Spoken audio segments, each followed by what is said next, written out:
Seated to the far right, Mayor Luke Ravenstahl. And Mayor Ravenstahl has the distinction of being the youngest elected and 59th mayor of the city of Pittsburgh, elected on September 1st, installed on September 1st, 2006, upon the untimely death of Mayor Bob O'Connor. Welcome. In the middle, we have Carmen Robinson. Ms. Robinson is a former Pittsburgh police officer and now serves as a private practice attorney and judicial clerk. Ms. Robinson. And now we have Patrick Dowd, and Mr. Dowd is he is a Pittsburgh City Councilman representing District 7. Welcome to you all.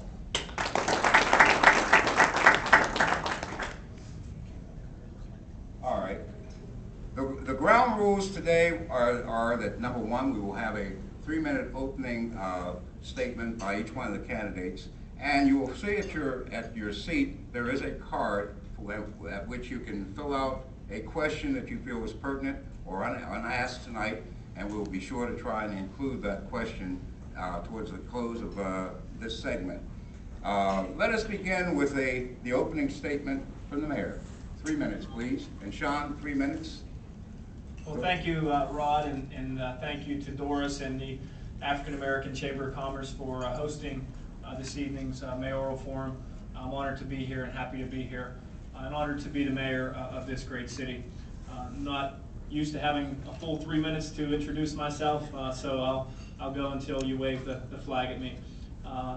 We in this city, I believe, are a city that's headed in the right direction, and a city that is doing some wonderful things, especially when you look at this city in comparison to other cities and state governments, other governments that are facing significant budget shortfalls, governments that are making tough decisions, losing population, losing jobs.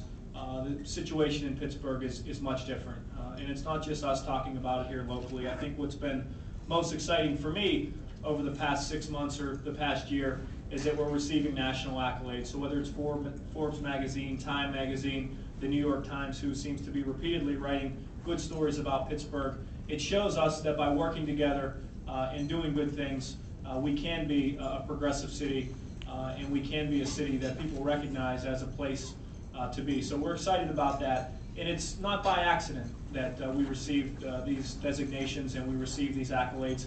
It's because of hard work, it's because of collaboration. And I'll mention just a few things as I have outlined my 11-point plan for Pittsburgh's third renaissance, because I believe as a result of those accolades and some of the things we've done, we're on the brink of that third renaissance. I won't go through all 11 because I only have 3 minutes, but I'll mention just a few. Continue to solve our legacy costs and deal with our budget situation.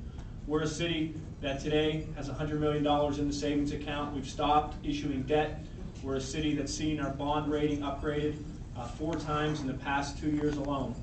We're a city that's doing more with less. We're a city that's investing in public safety. I know that'll probably be a topic we'll talk in detail about tonight. Through the leadership of Chief Harper and his staff, we're reducing crime. Last year we saw a 42-year historic low for crimes in the city of Pittsburgh. We're investing in neighborhoods. We're investing in good economic development policies that are allowing people to realize their dreams. We have a tax abatement program in place. It's not only for downtown Pittsburgh, as previously was the focus of administrations, but rather 28 unique and distinct neighborhoods, many of them, to be honest with you, are African American neighborhoods that haven't seen investment from the city. This tax abatement program will allow them to do so. My time is running up. I'm honored to be here. My time is up, I'm told. So I look forward, and I thank both Carmen Robinson and Patrick Dowd for being here this evening as well, and look forward to our discussion. Thank you. Thank you. Ms. Robinson. Thank you, Mr. Doss and the African American Chamber of Commerce. I'm Carmen Robinson, and I love saying this, I'm running for mayor. I'm going to tell you why I'm running for mayor. I have a vision for Pittsburgh. Pittsburgh has 2 faces. One of the side of the faces is the most livable city and a city of champions, which I embrace. And the other side is the true picture, major exodus leaving the city of Pittsburgh.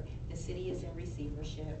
The fact that our pensions are severely underfunded, the fact that we're finding it very, very hard to take care of our people here in Pittsburgh, the fact that our neighborhoods are severely neglected, the fact that the only time a politician comes to our neighborhoods is during political silly season. That's my vision. I think that we continually get distracted by most livable city.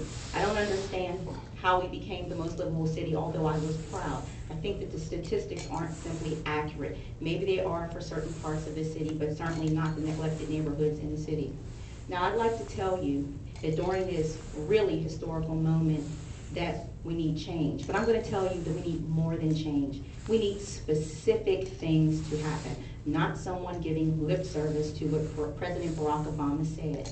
Change isn't just someone who's 29 years of age or someone who comes from nowhere and decides to run for office. Change is about talking about the things that the people need most in Pittsburgh. That's real change. Change is evening out the playing field. Change is putting women at the top of maybe the police force and the fire department.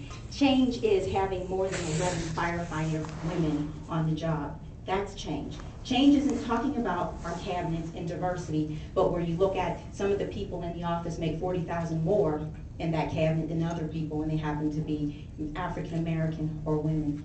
I'm here to set the tone, set the stage, and require that leadership listens to you. I am from the neighborhood, your neighborhoods, and I'm not just focusing on African American neighborhoods. There are two types of neighborhoods that are near and dear to my heart. One side is neglected neighborhoods, and that's Brookline, Beechview, Carrick, and the West End. Now, if I've forgotten a neighborhood, I'm sorry. There are other neighborhoods out there, but those are the ones that I'm mentioning. The distressed neighborhoods are the ones that are impacted by violence.